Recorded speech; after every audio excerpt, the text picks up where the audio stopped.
Hello and welcome to Finance Conversation. This is the third episode of the Merging Life and Money Show, and I am super excited to be here with you today. If we are meeting for the first time, I am your host, Marie-Jo César, and I am happy that you could join in today. Welcome, welcome, and welcome. I come to you live every Thursday at 5 p.m. Pacific Standard Time to share valuable information about how to achieve financial wellness from the inside out and live your life with means and meaning. Today's show is the second in the series titled How to Build a How to Build a Secure Financial Plan. And I will be exploring step 2 of this plan, which is create a written zero-based budget. So let us start. Grab a pen and a notebook, as I will be sharing tips and ideas that you might want to write down. If you have any questions or any comments, make sure to put them in the chat. And if you want to talk to me directly, I will share my contact information at the end of the show. Last week, we talked about recognizing the blind spots, sabotaging your financial decision, and changing your mindset. Did you get a chance to think about it? Did you identify any? And what will you change? So if you did, put it in the chat and I would be happy to reach out to you after the show. So what behaviors or beliefs do you need to change? What new habits do you need to cultivate? Well, today I will talk about cultivating a budgeting habit. Love it or hate it, if you want to be financially successful, you need to budget your money. Budgeting is very important. It is the process of creating a plan to spend your money. Remember what I said the last time, when you fail to plan, it's just like planning to fail. So creating this spending plan allows you to determine in advance whether you will have enough money to do the things that you need to do or would like to do. So following a budget or a spending plan will also keep you out of debt or help you work your way out of debt if you are currently in debt. So the process of budgeting does not have to be difficult or complicated, by the way. You just need to create a system that works for you. It helps keeping your spending in check. It tracks your expenses and teaches you to control your money and not have it control you. Also, it allows you to enjoy life without the stress of how to pay for it later. Because as you know, later never comes. So paying for things in the present instead of the future allows you to truly enjoy yourself and live the life you want. People will often allow their emotion to cloud their judgment when it comes to planning their finances. But if you look at your money objectively for what it really is, a tool, then it is easier to make your plans. Once you decide what your priorities are, your budget should reflect them. So, how do you make a budget? There are many ways in which you can budget. The method you choose is entirely up to you. The most important part is picking a style that works for your life. Trust me, even if you currently hate budgeting, There is a style out there for you. Finding what works for you is the most important step, because no one else, not everyone's brains processes information in the same way. So you got to do it. Okay. So the most important thing is just do it. If one doesn't work for you, try a different one. I personally use the zero-based budgeting method. It also happens to be Dave Ramsey's budgeting method of choice. Unlike other budgeting method, it allows you to account for every dollar you earn, as well as every expense, every debt payment, every penny you put into your savings, so you know exactly where your money is going each month. This method is life-changing, particularly for people who are used to feeling like their money is out of control. It is very effective because it makes you be intentional with every dollar so that what is left does not disappear every month. What are the steps to make a zero-based budget from scratch? Well, creating a budget, as I said, does not require any advanced math or sophisticated formulas. All you need is a pencil, a sheet of paper, a calculator, and a small dose of common sense, which sometimes is not always common, right? Step 1, add up all your monthly income, okay? List all your income from each and every source, including your paychecks, if you receive child support, if you receive alimony, business income, side hustle earnings, rental income, any sort of income that you get. If it is money that you find that finds its way to you and in your bank account, that is income. So your budget should be based upon your net income. So that is your income after tax, state and federal, after all your employer's deduction as well. Second step, track your spending. Now that you know your income figure, make a projection of your anticipated monthly expenses before the new month even begins. Write them all down. Be sure to start with the 4 walls first. Okay, so what are the 4 walls? Food, utilities, shelter, and transportation. It is helpful to use categories to sort your spending. This might seem a little daunting, but it is worth the extra little bit of effort. Okay, a quick note about the budget categories. There are many. So just ask Google. Do a Google search, not very difficult. Plug in budget categories. You have a host of them in there. I recommend, however, that you use the categories that represent areas of significant expense in your budget. So by categorizing your spending, you will know where you can make adjustment, and you will be able to identify what you are spending the most money on, and where it might be the easiest to cut back, because you may have to do that. Begin by listing all your fixed expenses. They are regular monthly bills such as rent or mortgage, utilities, or your car note.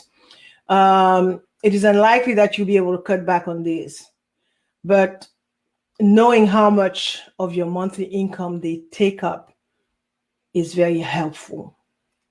Then list all your variable expenses. though that the one that may change from month to month, such as groceries, gas, entertainment. And this is an area where you might find opportunities to cut back if you need to. Also, list your seasonal expenses like Christmas and birthdays and anniversaries. Next thing to think about is all your irregular expenses that can pop up. So plan for those as well, right? So things like car tag renewal fees, property taxes, HOA dues, and even your insurance premium can be budgeted for ahead of time. So if you set aside a little bit each month, you won't feel the strain of an expense suddenly blindsiding you all at once. In order to start, pull your credit card and your bank statements and also receipts. They are really a good place to start since they often itemize or even categorize your monthly expenditures. Step number 3, add up your total expenses and subtract them from your total income. Remember, the goal of a zero-based budget is for the final number to equal 0, but it may not happen the first time. So it would take you a little bit of practice. So if your final number is negative, that means you probably have a spending problem. Of course, this can be corrected by adjusting your spending on the non-fixed expenses that I mentioned earlier. If you are having trouble cutting expenses to achieve a zero-based budget, this could mean that you need to take steps to make more money or pick up a side hustle or get a second job or something. On the other hand, if you still have money left over at the end of the month, this is actually a good problem to have and one that can be solved very quickly. The difference can be added to your emergency fund. You could also use it to pay off debt, invest in your kids' college fund, or start a sinking fund. And for those of you who don't know what a sinking fund is, it's an account designed to save for specific future purchases. It is different from your emergency fund. Let me say that because those funds are earmarked for an anticipated purpose, while your emergency fund exists to cover non-anticipated expenses. Step 4, check your spending percentages to identify which expense categories may be adjusted. I mentioned earlier that you should categorize your expenses, and the chosen categories must represent area of significant expense in your budget. Here are some spending categories and their typical ranges in relation to total income. You have giving and charity. I mean, that could be anywhere between 0 to 10%. Your savings typically should be between 10 to 15%. Housing should be between 25 to 35%. Your utilities between 5 to 10%. Your food between 5 to 15%. And it's a host of other categories as well, but I'm only going to give you those few. If you want to know more about expense categories and their recommended range, type expense categories in the chat and I will get back to you. Your numbers may or may not fall neatly within the ranges that I just stated. They are just suggestions, right, for a healthy budget. There is always room for give and take. particularly if you are a very low or very high income earner. As long as your total percentages add up to 100%, that's what matters. Remember that with a zero-based budget, every dollar must have a name. That doesn't mean you have $0 in your bank account at the end of the month. It just means you have $0 left over in your budget. Step 5, track your spending throughout the month. It is the only way you will know if your spending lines up with your plan. This is how you will start winning with money throughout the month, and then all year long, and then for a lifetime. When you track your expenses and you are intentional with your money, you will be able to make progress and see that you are reaching your goals. Okay, so why do I prefer a zero-based budget? Why is it important?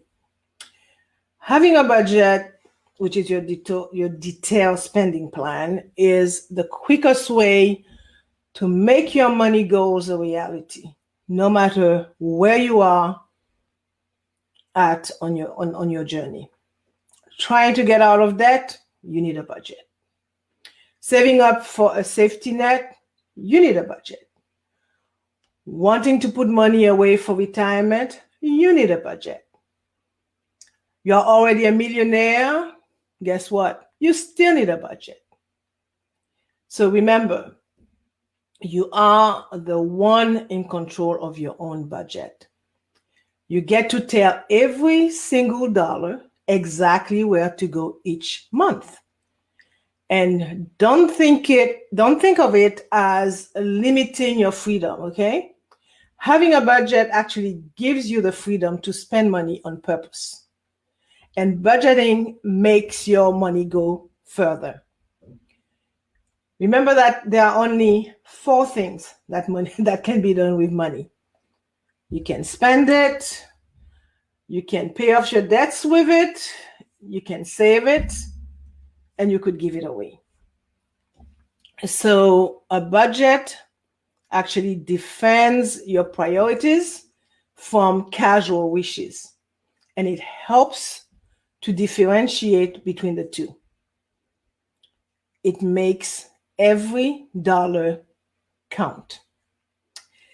Okay, so I'm going to stop here for today, and I'm going to try and recap today's show. So again, I addressed the step 2 of the financial planning process, which is create a budget that works for you. And I focused on the zero-based budgeting method. A few takeaways. You must know how much money your household earns and spends each month. Okay? If you are spending more than you make, adjust the budget so that your income and your outgo equal 0. If you have a surplus, assign it to a line item in your budget. Wherever you put it, it's up to you. Do not just go and spend it. You are the CEO of your life. You are the boss of your budget. You get to decide where every dollar goes. And in closing, I selected a quote from Benjamin Franklin, and it reads, "Beware of little expenses. A small leak will sink a great ship."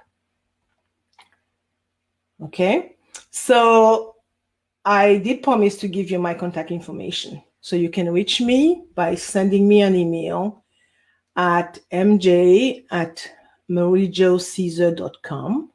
That's mj@mariejocaesar.com, or by sending me a DM, a direct message via Messenger. For more information about how to build a secure financial plan, join me next week, Thursday at 5 p.m. PST, 6 p.m. Mountain Time, 8 p.m. Eastern Time, and 9 p.m. Atlantic Time. I will be talking about step 3, eliminate your debt. Thank you for being here today on the Merging Life and Money Show. I am your host, Marie-Jo César. I will be back again next week. Until then, continue merging life and money. Bye for now.